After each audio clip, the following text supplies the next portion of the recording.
Joe Mark hired many people during his time as Vermont State University Castleton's academic dean. But there's one applicant that still stands out, Honoree Fleming. I probably thought it's too good to be true. Her credentials were just at the top of the stack by far. A lifelong academic, Fleming joined Castleton in the early 2000s, eventually becoming the Dean of Education.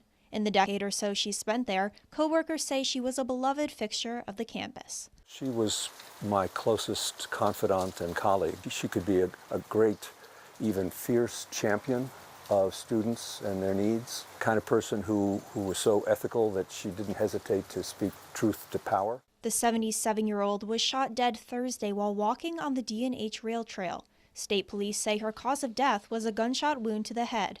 They're calling her death a homicide. Even after their retirements in 2012, Mark and Fleming remained close.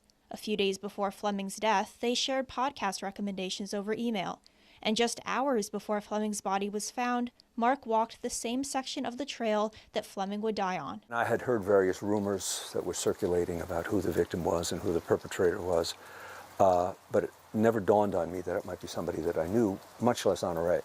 Dumbfounding. I mean, I was speechless. Kelly Beckwith, Castleton's current vice president of student success, says the university is reeling from Fleming's death. I've heard from students, from faculty, from staff as soon as the news broke yesterday, and they're just crushed because we will just miss her. She was a wonderful member of our community.